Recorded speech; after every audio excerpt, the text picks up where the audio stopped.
Hello friends, welcome to my YouTube channel KL study friends.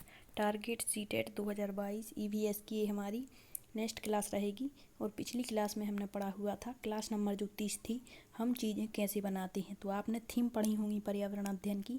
6 थीमें होती हैं, जिनमें से एक हमारी थीम होती है हम कैसे सोचते और कैसे करते हैं। ठीक है, तो ये उसी के अंतर्गत आएगा और इससे आपके 3 से 4 क्वेश्चन EVS में पूछे जाते हैं हर टेट एग्जाम्स में। ठीक है, और यह सीटेट की दृष्टि से तो अति महत्वपूर्ण क्लास रहेगी, क्योंकि इससे आपके 1 से 2 क्वेश्चन आपको देखने को हर टेट एग्जाम्स में मिलेंगे।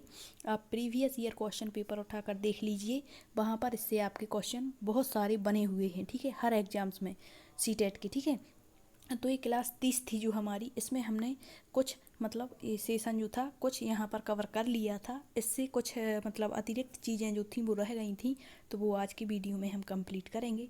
तो ये हमारी नेक्स्ट क्लास रहेगी। ठीक है, तो इसमें हमने पिछली क्लास में क्या देखा था, एक बार आप देख सकते हैं। चीज़ें हम जो जानते हैं, क्या क्या जानते हैं। ठीक है, इसके बाद हमने पदार्थ पढ़ा था, पदार्थ क्या होता है, इससे आपका क्वेश्चन बन जाता है।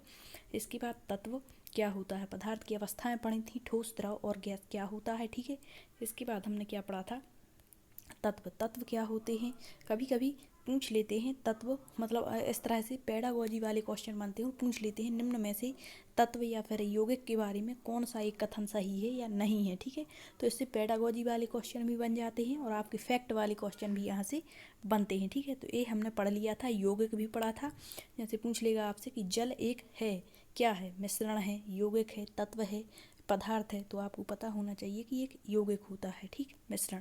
तो जिसने भी पिछली क्लास नहीं देखी है ये वाली, एक बार ज़रूर देखें, प्लेलिस्ट में आपको एक क्लास मिल जाएगी। अम्ल और क्षार भी पढ़ा था।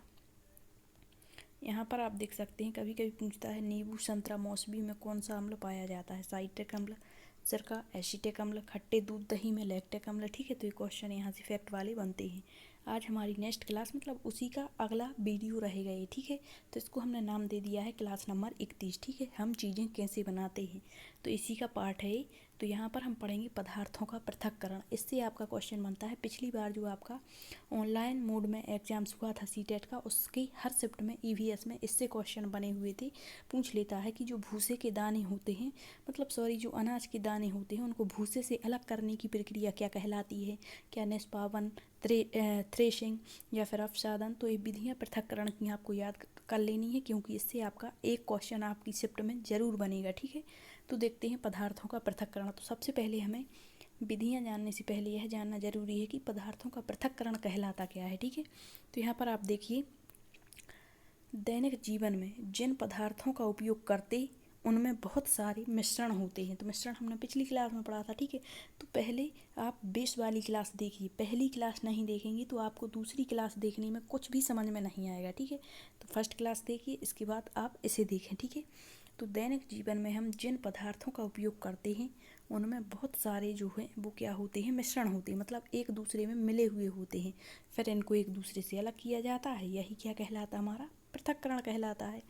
तो जो 2 या 2 से अधिक पदार्थों से मिलकर बने होते हैं, इनमें से कुछ हानिकारक होते हैं और कुछ उपयोगी। तो जो उपयोगी हैं उनको अलग करना होता है हानिकारक पदार्थों में से। ठीक है, तो हानिकारक पदार्थों को यहाँ पर अलग कर लिया जाता है ताकि उपयोगी पदार्थ संरक्षित किए जा सकें।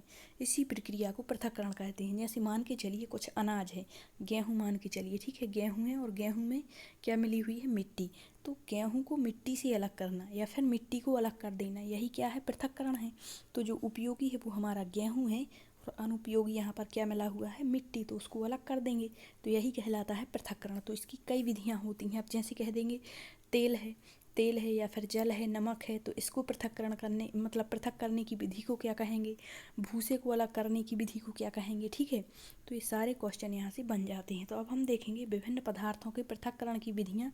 यहाँ पर 12 से 13 विधियाँ होती हैं जो आपको याद रखनी है और यहीं से आपका क्वेश्चन बनेगा। ठीक है, तो सबसे पहली विधि यहाँ पर दी गई है अवसादन।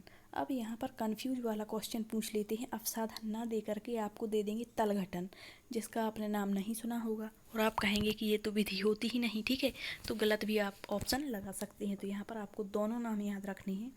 सबसे सिंपल होगा कि आपको इंग्लिश नाम याद रहे। इंग्लिश नाम याद रहेगा तो हिंदी में कुछ भी दे दें, इंग्लिश में तो सेम ही रहेगा। ठीक है, तो यहाँ दिया है अवसादन या तलघटन, जिसे कहते हैं सेडिमेंटेशन। ठीक है, याद रखना। अब इस विधि में क्या होता है, इस विधि में ठोस एवं द्रव्य के मिश्रण को कुछ समय के लिए स्थिर छोड़ दिया जाता है। मतलब कुछ पदार्थ ठोस अवस्था में होंगे और कुछ होंगे द्रव्य अवस्था में। मान के चलिए द्रव्य अवस्था में जल है और ठोस अवस्था में कंकड़ है, तो इनको छोड़ देंगे।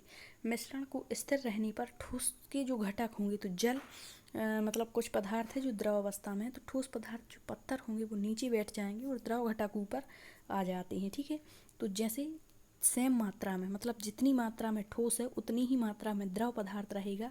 तो जो ठोस पदार्थ होंगे, जो कंकड़ पत्थर होंगे, यहाँ पर वो नीचे तली में बैठ जाएंगे। मान के चलिए गिलास है, तो यहाँ पर जो कंकड़ पत्थर हैं वो तली में बैठ जाएंगे और जल ऊपर आ जाएगा। ठीक है, तो यही कहलाता है अवसाधन और तलघटन।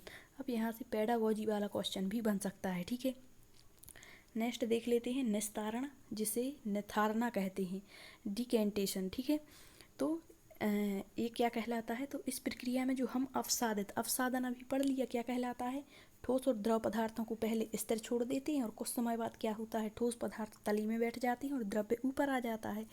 और इसी प्रकार की जो अवसादित मिश्रण है, इसके द्रव को बिना हिलाए दूसरे बर्तन में हम निकाल लेंगे। तो मतलब मान के चलिए वही प्रक्रिया यहाँ देखते हैं। यहाँ पर एक कंकड़ पत्थर है और यहाँ पर एक द्रव पदार्थ है, जैसे जल है।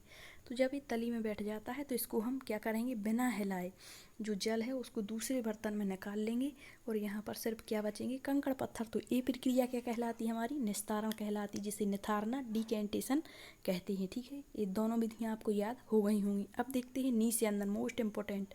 यहाँ से क्वेश्चन बना था पिछली बार। निस्यंदन, जिसे छानना कहते हैं, फिल्ट्रेशन। ठीक है, तो इस विधि में निस्तारित मिश्रण, इस विधि में निस्तारित मिश्रण को, तो इस विधि में जो निस्तारित मिश्रण होता है उसको छन्नी से छान करके अलग कर लिया जाता। तो ये सभी विधियां जो हैं एक दूसरे से जुड़ी हुई हैं। ठीक है, तो आपको सारी विधियां याद रखनी है। सबसे पहले अवसादन, अवसादन क्या होता है, तो इसमें ठोस और द्रव पदार्थों को डाला जाता है, कुछ समय के लिए स्थिर रखा जाता है। फिर जब जो द्रव होता है वो ऊपर आ जाता है, ठोस पदार्थ नीचे रह जाते हैं और इस द्रव को जब हम छान लेते हैं तो ये निस्तारण कहलाता, निथारना। इसके बाद की प्रक्रिया जो होती निस्यंदन होती है, जिसे हम छानना, फिल्ट्रेशन कहते हैं। तो इस विधि में जो हमने निस्तारित पदार्थ मतलब जो दूसरे बर्तन में निकाला है, इसको छान लेते हैं और अलग कर लेते हैं। ठीक है, जैसे उदाहरण पूछेगा आपसे कि चाय में से चाय पत्ती को अलग करने की प्रक्रिया क्या कहलाती है, या जूस में से रेशे को तथा पनीर बनाने के लिए फटे दूध में से ठोस कणों को छान लिया जाता है, ये प्रक्रिया क्या कहलाती है। तो जब हम छानते हैं वो प्रक्रिया ही हमारी निस्यंदन, छानना कहलाती है। ठीक है, तो ये उदाहरण याद रखना, यही उदाहरण आपसे पूछा जाएगा और आपको वहाँ पर ऑप्शन देंगे, कहेंगे चाय में से चाय पत्ती को अलग करने की प्रक्रिया कहलाती है। ऑप्शन में दे देंगे निस्यंदन, अवसादन, निस्तारण। तो आपको वहाँ पर पता होना चाहिए कि निस्यंदन कहलाती है। ठीक है, नेक्स्ट प्रक्रिया देखते हैं अपकेंद्रण। अपकेंद्रण क्या होता है, तो इस विधि में ठोस एवं द्रव के मिश्रण को बहुत तेज गति से घुमाया जाता है। आपने मौत का कुआं देखा होगा, वह बेस्ट उदाहरण होता है अपकेंद्रण का। ठीक है, तो क्या होता है, इस विधि में ठोस और द्रव के मिश्रण को क्या करते हैं, बहुत तेज गति से घुमाते हैं। जो मठा मतलब जो मक्खन होता है उसको अलग करते हैं। तो यह प्रक्रिया जो होती है वह भी अपकेंद्रण के अंतर्गत आएगी। तो ये आपको याद रखना है, मोस्ट इम्पोर्टेंट उदाहरण है। इस विधि में क्या होता है, दूध में से क्रीम और दही में से मक्खन को अलग किया जाता है, वह प्रक्रिया आपकी अपकेंद्रण कहलाती है।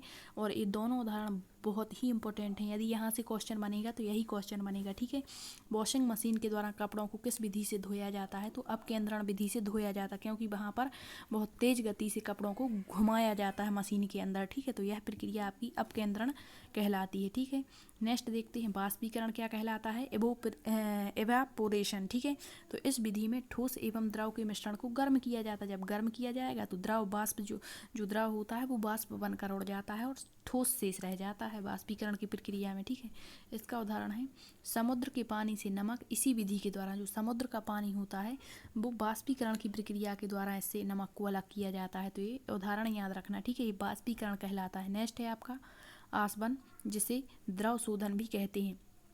तो इस विधि के द्वारा क्या होता है, आसवन विधि में, इस विधि के द्वारा ठोस एवं द्रव के मिश्रण को पहले गर्म किया जाएगा। इस विधि में से एक ऐसे उपकरण का प्रयोग किया जाता है जिसमें जो द्रव होता है वो भाप बनकर ऊपर उठता है।